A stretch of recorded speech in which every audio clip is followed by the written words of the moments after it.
Welcome everyone to the mentorship talk. We're very grateful that you are all here, and we have two great speakers. We have Dr. Monique Cano, who is a postdoctoral scholar at UCSF, and we have Carlos Castañeda, who is a senior mental health clinician at Texas Tech Health Science Center at El Paso.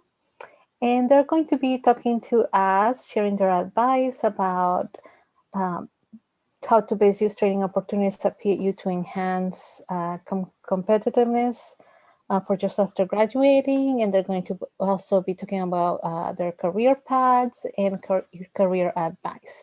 So first, we're going to have Monique Cano present first, and then we'll have Carlos Castañeda present, and then we'll have a question and answer at the end.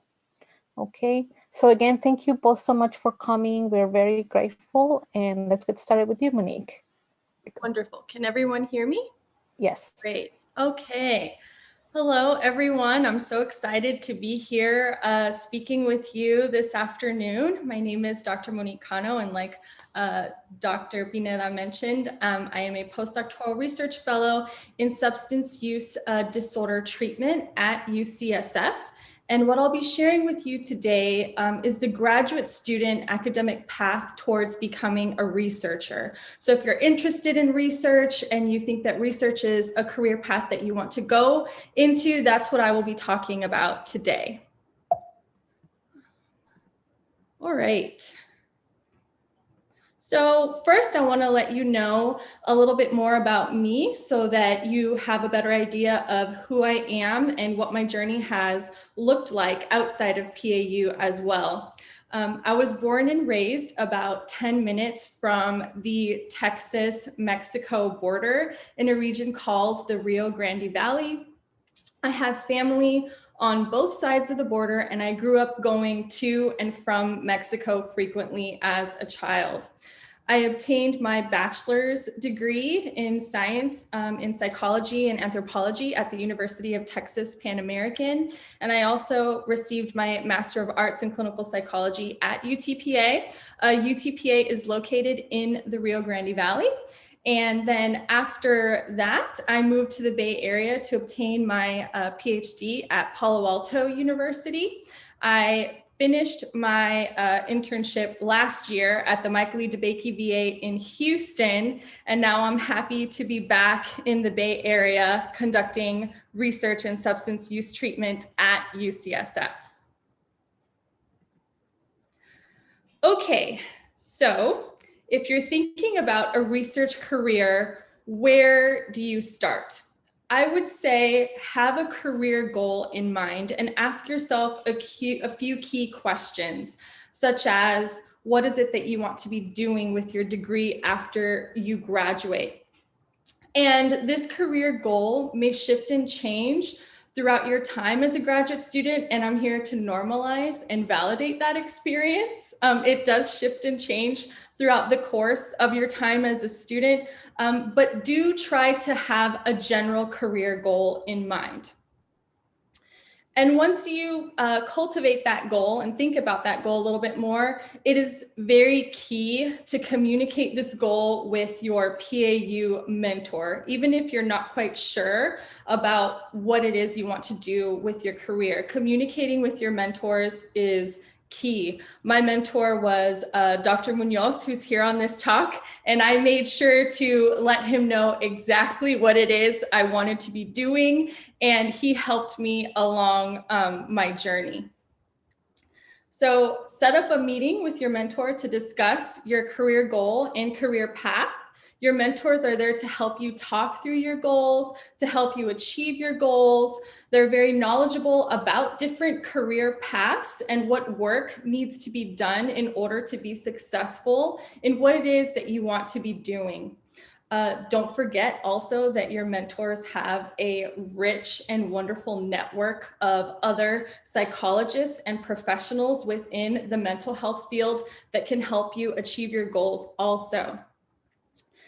During your meetings and after your meetings with your mentors, I would suggest to process the guidance that's given to you throughout the discussion and digest what it is that you spoke about with your mentor. Ask yourself, was the guidance that you received what you expected? Do your goals need to be fleshed out and discussed a little bit more in subsequent meetings, etc.? And then strategize the big picture. And I really want to highlight the importance of strategizing because this was definitely key for me. After having discussions with Dr. Munoz and having a better understanding of what needed to happen in order to stay on the research career goal path, really good strategizing came into play. And I understood that upon graduating from PAU, I would be competing with other students who come from R1 universities. So what that means is these are students that are graduating from universities who engage in a very high level of research. So these students are more likely to have numerous first author publications. And me coming from PAU, I understood that I needed to up the ante, so to speak, to make sure that I was competitive enough to obtain a research position after I graduated from PAU.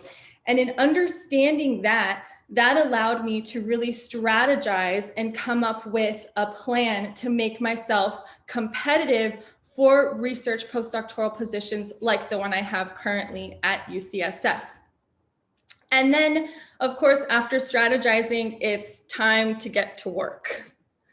So I will be sharing with you now about a little bit about my particular strategy and what was really helpful for me. So mentors, guidance, and goals.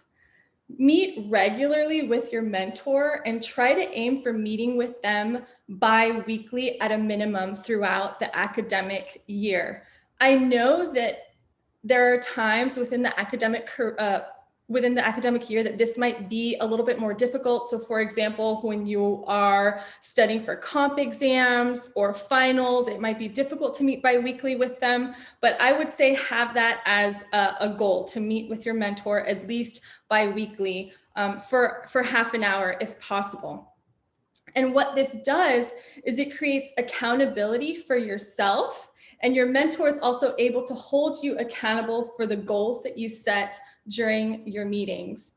And I would suggest for you all to set obtainable goals and really think about what you can realistically complete in between meetings with your mentor. So for example, you don't want to say that you will be completing a complete draft of a manuscript within 2 weeks. You want to set realistic, obtainable goals for yourself that keep you moving forward. A more realistic goal would be, for example, Dr. Munoz, I will have the methods section of a manuscript completed within 2 weeks. That's doable. Having a completed draft of a manuscript might not be so doable within 2 weeks with all of the other responsibilities that you all have as PhD students.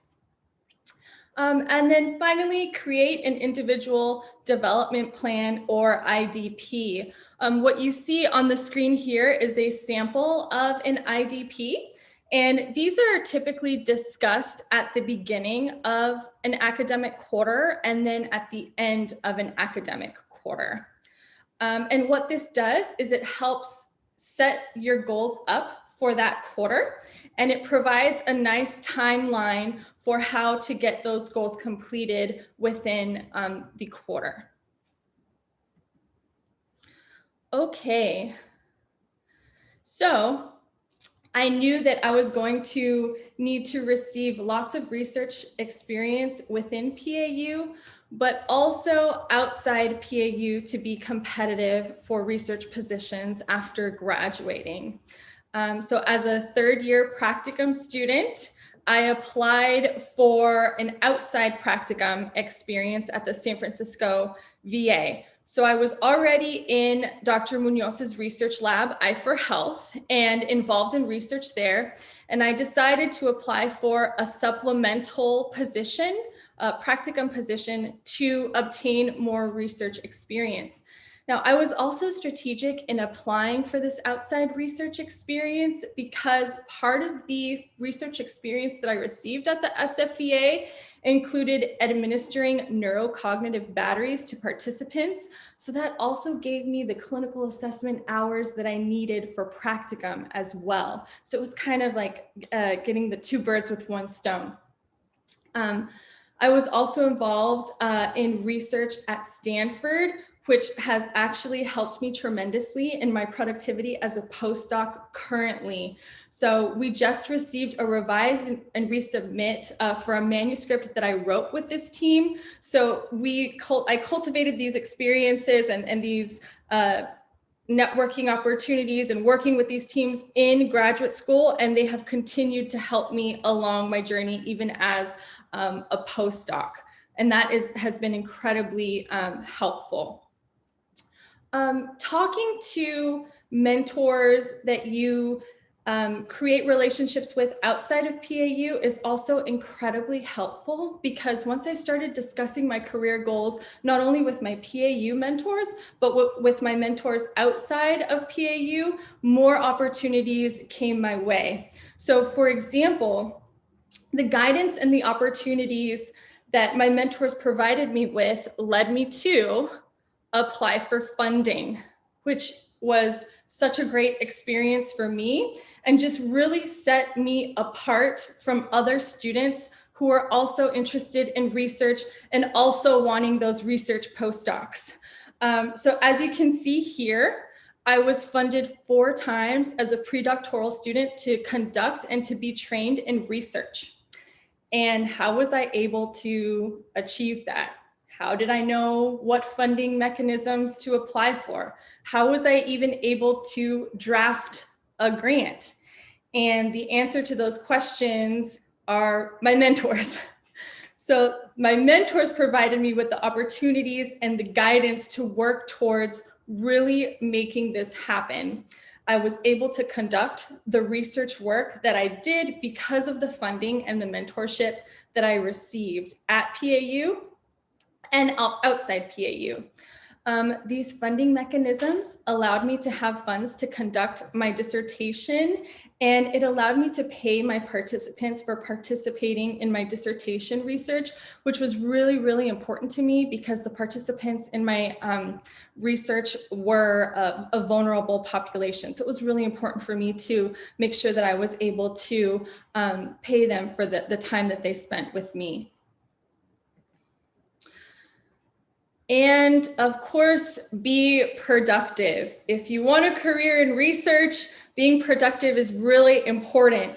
Present at conferences, present posters, be a part of conference symposia, and utilize your time at conferences to learn and network with others who have similar interests. Publish manuscripts. So work with your research teams to cultivate ideas and work towards publication. So many research labs already have data that can be pulled for analysis to write papers. It just, again, takes that conversation with your mentor to talk about what can be done in terms of writing manuscripts and where you can fit in with the research team in writing manuscripts. You don't have to be a first author on manuscripts to be productive and get those lines on your CV. If being first author is too much of a responsibility for you where you're at right now, talk to your mentors about being co-authors and do what you need to do and what's expected of you as a co-author to get publications. A little secret that I will share with you all is that when I graduated from PAU, I actually did not have first author publications. I had co-author publications, but what was really helpful in making me competitive for the research postdoc that I have right now is that grant work that I did. So my argument was, I didn't have first author publications, I had co-author publications. However, that was because I spent a lot of time really applying for and acquiring funding to conduct my research. And of course, I definitely did not get to where I am alone. I had a huge team of wonderful individuals who helped me along my journey. And here they are. So many people want to see you all succeed and do really good work. It really does just take communicating with your mentors. They will provide you with multiple doors of opportunity. And it really was my decision to do the work and walk through those doors in order to make this happen. So thank you so much. If you have any other questions and would like to contact me to discuss more, if you would like to go into research, you can reach me at monique.cano@ucsf.edu. And it was a pleasure speaking with you all today. Thank you. Thank you so much, Monique. That was great. And we'll have time at the end for questions as well. So now we're gonna have Carlos present. Thank you so much, Carlos, for coming. And you can start. Absolutely. Thank you all so much. And I'm gonna share my screen. Okay, can you all see the PowerPoint okay? Yes. Okay, great. So my name is Carlos Castañeda. I am a LPC associate and I am supervised by Dr. Joseph Achacoso, who is a licensed professional counselor senior. And before we begin, I just want to talk a little bit about myself. So I graduated from the University of Texas at Austin with a Bachelor's of Science in Psychology.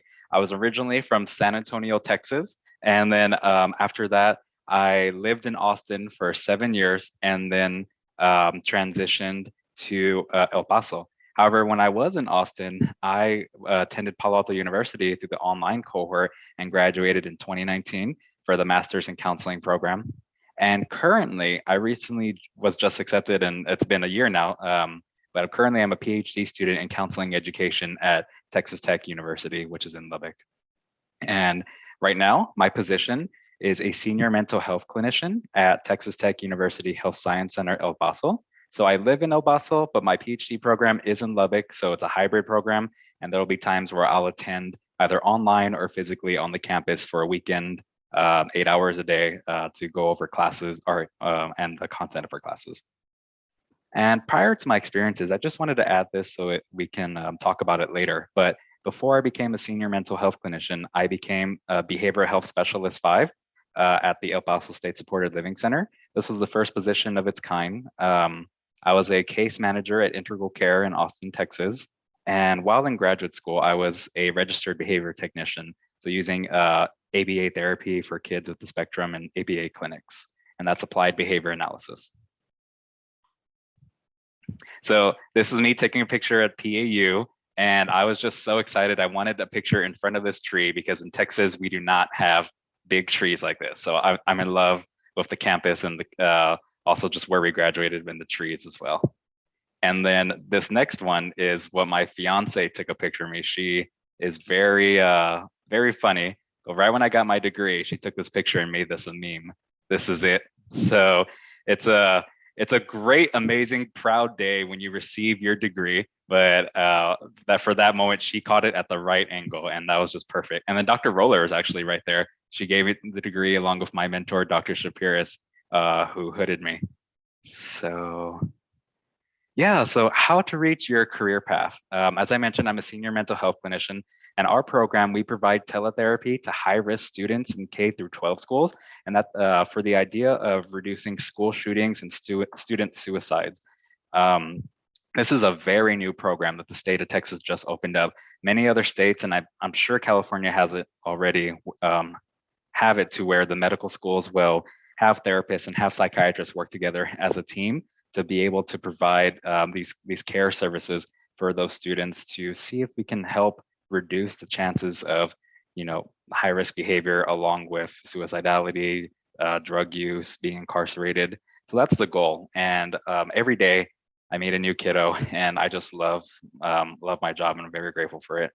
We also incorporate research, so we're working on the research side as well. And there's only one thing that I'm disappointed with is part of this bill that the politicians had in our state had passed was the medical schools cannot research the students that we are helping. So you can imagine, especially for those who are researchers, the frustration that a lot of people in these medical schools who are doctors can't study their population to see how our services are helping them. However, there are other independent studies that we're looking into to see how we can help. But we also work on depression studies for adolescents, and that's kind of what I'm just being involved with as well for the summer. We use integrated care of psychiatrists. So what I really like how this medical school is teaching their new psychiatry generation is the integration of mental health with therapy. So I'm no longer hearing a psychiatrist saying, well, it's just my medication, that's just what I believe in, and that's it. They just need medicine, and that's the cure. In our case, a lot of the fellows and residents who I work with are telling me, I think they benefit more from mental health than medication. Let's try that first, and if it gets worse, then we can open our doors for them. So I really like the teamwork that we have, and anytime that a student scores for a diagnosis that might require medication, I'll ask them if they can join and participate so we can better provide these free services for those families, especially families who are low SES and minority populations.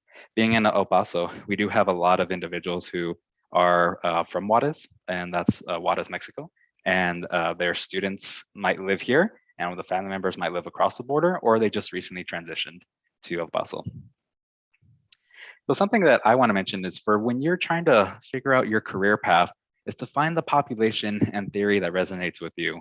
When I was in my master's program, I wanted to help everybody. I thought I would be working with kids, adults, people with autism, because that's one of my specialties that I'm researching in. But I slowly learned that it doesn't have to be that way. It can be something that you're very passionate and interested about. And if you do want to change your population, you can do that in a couple of years. That's okay if you want to learn more. Just making sure that you have the competence and the training is very important and very beneficial to making sure that you're that perfect therapist for the client. And then also theory. So you'll learn about theories in your programs and what seems to resonate with you, which one seems to match with your identity and how you would treat clients. Something else that I want to mention is to be especially competitive in the career field, especially if you're going to be a mental health clinician, is potentially learning a new language. So for me, moving to El Paso from Austin, Austin had a lot of more English speakers, and El Paso, it's more Spanish speakers. And I've learned Spanish in, growing up, but not as much, especially in the generational issues where my grandparents were literally hit for speaking Spanish in the public school system. So it inhibited them from teaching my parents, and then I had to learn through when I was a kid in the school system. So learning a new language can be very beneficial and increase that competitiveness. And if you can, apply for positions in towns or cities who have that shortage of counselors versus large cities. So when I mentioned how I moved to the behavioral health specialist position in El Paso, initially my fiance moved to El Paso for her graduate program that she's just graduating in next week, actually. But I wanted to make sure that we can try and be together, and I can try and find something because Austin was so competitive. Everyone wants, there's a lot, it's a very mental health oriented type of city. A lot of people are interested in mental health services, which is great. However, that means that the pay was really low.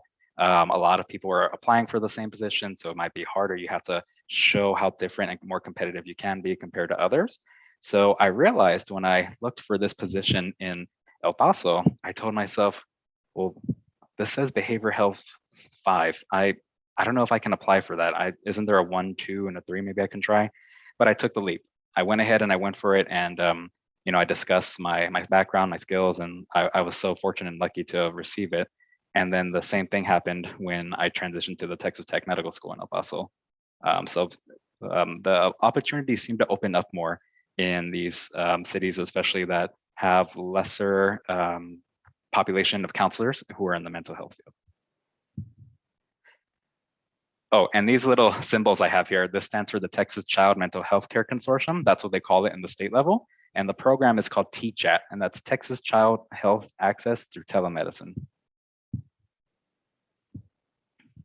So training opportunities at PAU. When I was a graduate student, I tried to take advantage of whatever I could just to try and not just be different on my resume, but to learn more, to see what really connected me.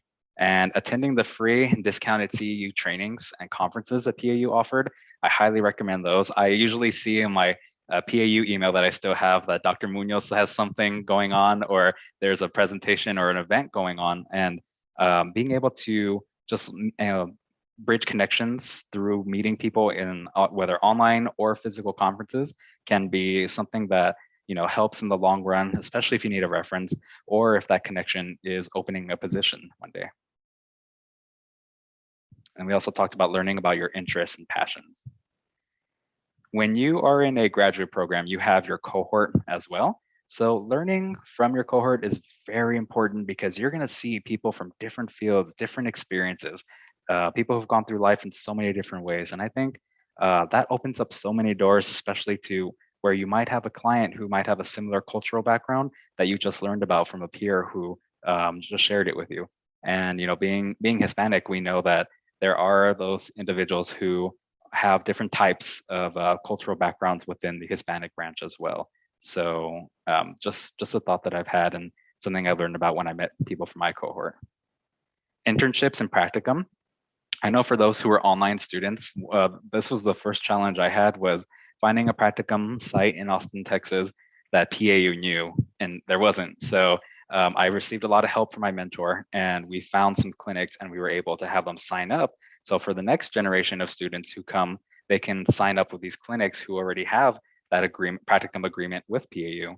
So being able to access and talk with your mentors, like Dr. Cano mentioned, can be really helpful in making sure that you receive that, not just quality education and care, but make sure that you have what you need to help for reaching your goals in the internship or practicum setting. Lastly is clinical training opportunities. So for this one, we had, I believe, 1 year to attend Palo Alto to do a clinical training class. And I really enjoyed it. That was the first time I got to really meet my cohort in person and practice therapy physically with someone before practicum started. Sometimes you might also have volunteer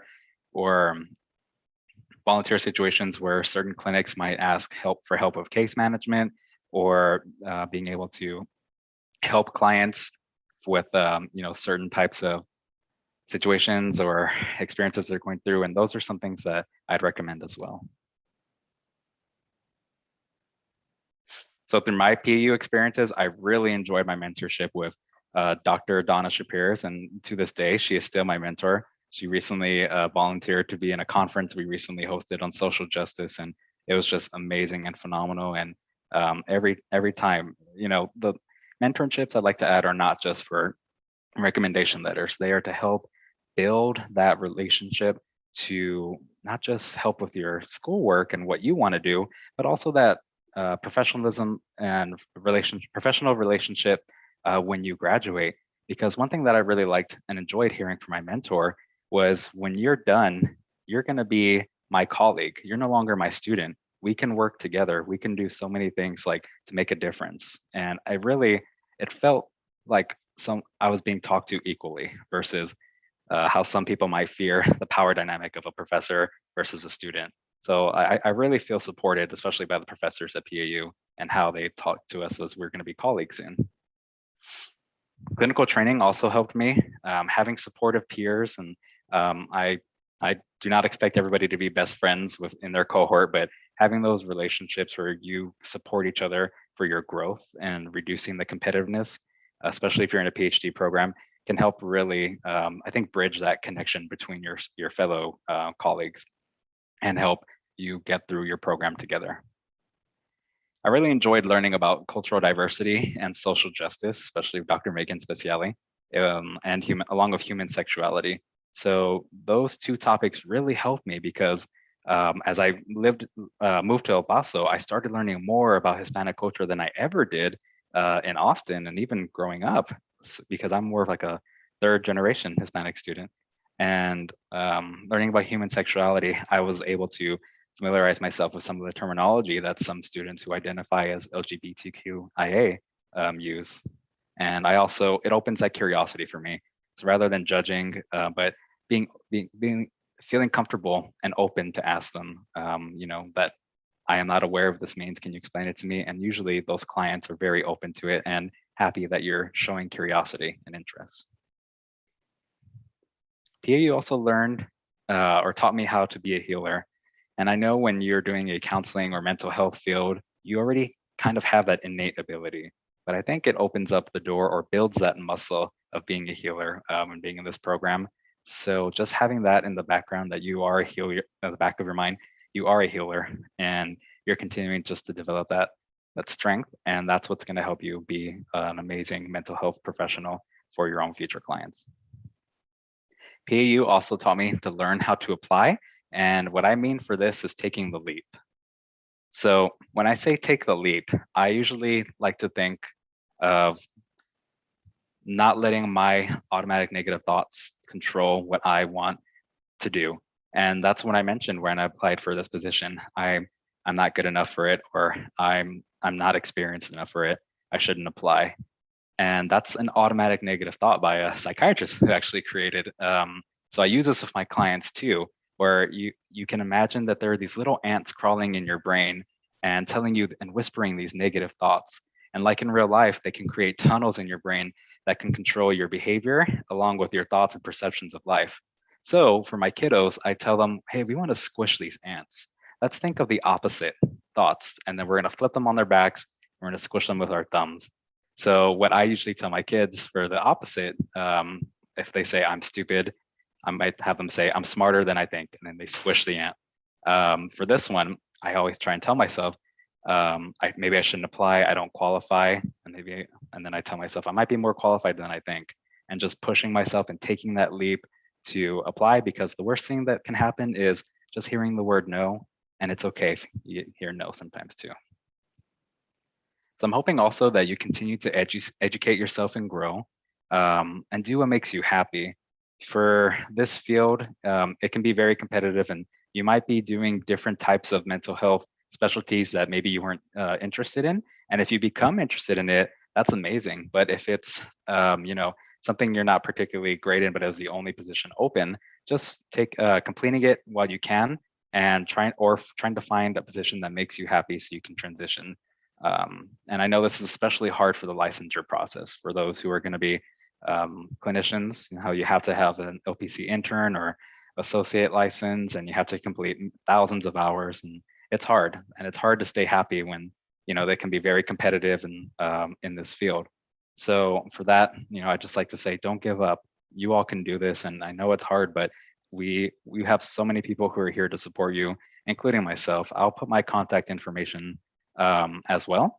But I think to reach those positions that can be competitive is, for my recommendation, is to try to apply for those cities and towns that have lower mental health clinician populations. There might be rural areas as well. I've heard that there can be a monopoly technically, which I don't know if it's ethically sound, because they might be seeing kids, but then they also see families and adults.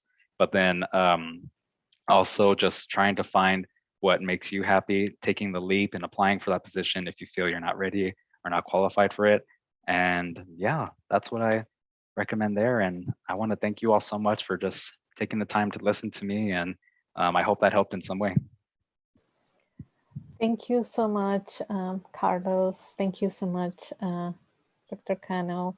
We're very grateful for your information and advice that you have provided. And now I would like to open it to everyone for questions. I know we have many students here, and please go ahead and ask questions. May I make a couple of comments before we get to the questions? First, I want to thank you, Carlos. That was a great presentation. I like the ants image. It's a wonderful image. I had never heard it before. I wanted to make a couple of comments regarding Monique's presentation. One of them is that the first one is that to get those grants, those training grants, we got a lot of help from Laurel Kaepernick, who happens to be on the audience here. And, she helped to actually get those grants submitted and so on. And I just want to thank her for that. Both the grants that we got at PAU with the tobacco-related disease research program, but also the one at Stanford, she worked on getting that stuff done between the two institutions, which can be very complicated sometimes. So thank you, Laurel. I see that you're here. The second thing is, Monique, you focused a lot on your research activities, and I think that's terrific, because that's what you are doing. But I just wanted to mention to the rest of the students that the motivation for this when I first met you was that you wanted to serve the community in the Rio Grande Valley. And the way you kind of got into research was that we started talking about that in addition to being a clinician, that you might also be a professor, like at a medical school, and to be able to teach other clinicians so that you could multiply your reach, you being able to help more people by being a professor and training others like yourself. And so, and then we talked about that. That was your motivation, as I remember the first time we met. And so in order to do that, to be a professor, you had to publish and do those things that professors do. So I just wanted to highlight the fact that your motivation is to help the people in the community that you grew up with. And you didn't mention that, and I know that's really important for you. So maybe you could say just a bit more about that. That would be helpful. Yes, thank you so much, Dr. Munoz, for mentioning that. He's exactly right. And that is actually the goal and the motivation behind everything that I do. If I had spoken more about that, we would have been on for over an hour, me talking about how important that is for me. And in speaking about that goal and that motivation that I have, I've already opened up a communication with the local university there, the University of Texas at Rio Grande Valley, it's called now. It's a new medical school. And we're already talking about how I can be integrated into the research that's being conducted currently. So I'm already making the connections, and I'm trying to make my way back home eventually after postdoc. So yes, thank you for mentioning that, Dr. Munoz. Thank you. I can also add that when Monique was in Clinica Latina, she's a very good clinician, and clients really love working with her. And I remember that one day she was mentioning that about the hielera, and I didn't know what that was actually. And then Monique told me her experience going to these places where kids were retained in the border, and they were very, very cold. And that's what it ended up being called a hielera, the freezer pretty much. And then, so I think Monique has this heart for serving the community, and I really remember her, and I appreciate her so much, and I enjoy her so much in her training at Clinica Latina. So happy to see you now, Dr. Cano. It's wonderful. Congratulations. Thank you so much, Dr. Rivia. Thank you. I really appreciate your kind words. Thank you.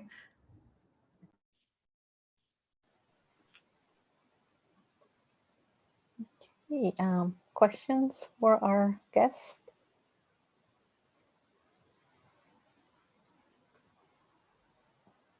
Or comments? Yeah, I'm sorry again, me. Wanted to ask Monique about her internship. How come she decided to I don't know if probably if it was one of the top choices, I guess, and if you can tell a little bit why you did that there. Yes, so I matched at the Houston VA, the Michael E. DeBakey VA, and one of the primary reasons why I applied to that VA and ranked it as high as I did was because of the behavioral medicine and substance use training that they had. And that was what I really wanted more training in. So my passions are not only substance use, but behavioral medicine, and it had a wonderful health psychology training for me. So that was really one of the primary reasons why I really wanted that VA. Great, thank you.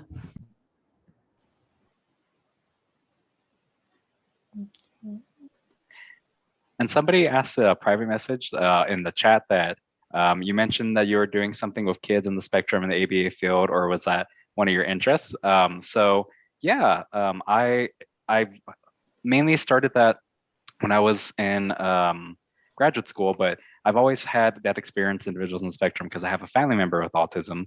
And it's always been one of my passions. So when in my current field, in my PhD program, that's where I'm leaning toward in my research. And right now I'm working on a project with my professor on the social dating life aspect for adults on the spectrum.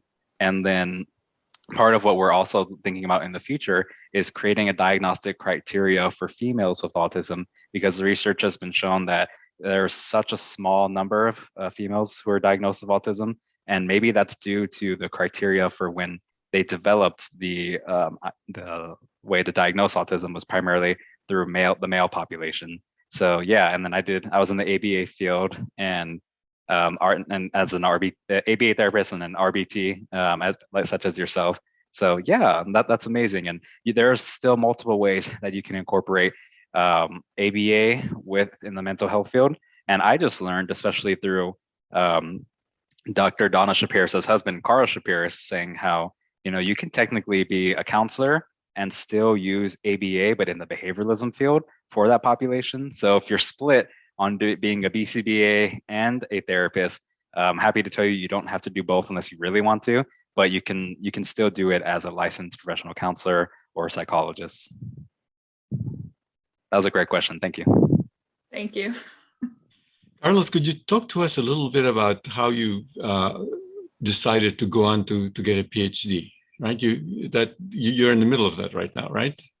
Yes, sir. Absolutely. So, well, there's many routes that led me to first apply there. Initially, I was supposed to be, and I say supposed to because it was kind of groomed from my family, to be the second doctor, MD in my family. And my uncle, he's a pediatrician.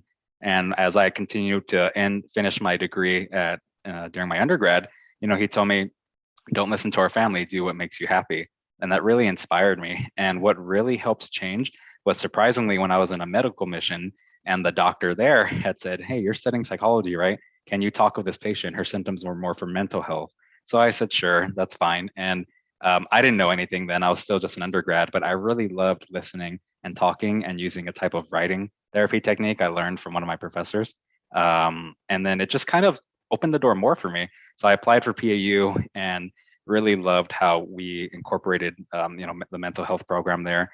And then after I finished, I thought, I do want to be a doctor, but not for the title, not for, because my family said they needed a doctor. It's for myself. It's for me, what I want to do. And part of that was learning how to teach and educate the next generation of counselors and being open and also having that acceptance toward individuals on the spectrum and that competence, but also assisting and providing, whatever support I can in the autism field, and opening the door for mental health acceptance and awareness for, our Hispanic populations, not just in El Paso, but across the country. And as we know, there are not just Hispanics themselves, but other cultures who have reluctance to opening up or attending mental health counseling or sessions. So working with the community. Most of our students at PAU and the faculty are very interested in serving people. That's why we're there, and that's why we got into the field. And one of the things about being, especially in the PhD program, well, decided too, is the combining the clinical and the research aspects, right? I mean, you're becoming a doctor, getting a doctorate in psychology, which means you need to be a scientist as well as a clinician, right? Could either of you or both of you address how you're balancing that? Because the reason you got into this field is to help people, not to do research. I mean, that wasn't why you got into the field, right? But it looks like you're both engaged in that. Could you tell us a little bit about how that transition occurred? It is definitely a balancing act. That's very, very accurate. So it's something that I actually made sure to incorporate in my postdoc, because the postdoc that I have is primarily research focused. And so it took a lot of communication with my mentor to talk about how to continue conducting clinical work while also conducting research. And in my opinion, you can't have one without the other, especially as a clinical psychologist and researching different interventions. I believe that the experiences in the room definitely help inform the research and vice versa. I don't think that I could conduct a lot of the research that I am doing right now at UCSF without having a really good, solid understanding of the therapeutic process and building rapport and having wonderful relationships with my patients. That being said, Dr. Munoz is 100% right in that I wasn't going into psychology because I wanted to be a researcher in a lab. I was doing it for the people. And PAU is so wonderful in terms of their mission with social justice and helping the vulnerable communities and communities that are most in need. And that is very aligned with my goals. And that's part of the reason why I got into psychology to begin with, because I grew up around vulnerable people along the border who definitely could benefit from mental health services and also could benefit from being involved in research, because a lot of the research that is conducted currently is not on vulnerable populations. And so we don't fully understand or know how to reach these populations because they haven't been as involved in research. And so that's one of my goals as well as a researcher / clinician, is to really try to obtain a participant sample of vulnerable populations to really understand what the needs are within that community. Thank you. And I do have to agree with Dr. Cano on that. One of the situations that we have for our population of individuals in El Paso is many don't trust us, and especially when things are free. So what I like to do is I talk to my school districts and counselors and say, hey, let's have these PTA meetings, or let's open up an event to the community where I come down either online or physically, and I talk about mental health and just explain, my experience or the experiences of other kids I've worked with. And I think putting a face to it and showing your openness and how you care about the community, and also showing that you're from that same type of generation or background, and can really open the door to clients coming to see you and even participating in those potential research trainings. And for me, the balance is I'm still learning how to do it myself. And an example is I just learned about the CAPS-5, which assesses for PTSD. And part of what I noticed was when they were providing the assessment and there was on a veteran who experienced PTSD, they're asking a lot of the questions and just going over it and grading it. And for me, I really felt like I wanted to step in and counsel him at that moment. But I know when you're doing assessment, especially for research, that is not the case. So it's having that balance and being able to be sure that you stay within your boundary for whichever one, and you have your hat. And I do agree with Dr. Gano that you need to have the balance of the two. But for me, I feel like I have to take off my counseling hat and put on my researcher hat and switch it when I am going back to seeing clients. So I hope that answers a part of it. But as of right now, yes, I'm still working on that balance. And part of our research, our professors for our doctor program told us is when you're practicing as a therapist, you are already using or supposed to use empirically supported therapies that have been researched already. So if we apply that to how we practice, we should apply that to how we research as well. Unfortunately, the more underserved populations usually do not get evidence-based therapies. And I think we need to correct that inequity. I agree. Yes, and thank you for sharing that. I really do agree with that. Okay, do we have any other questions for our guests or comments?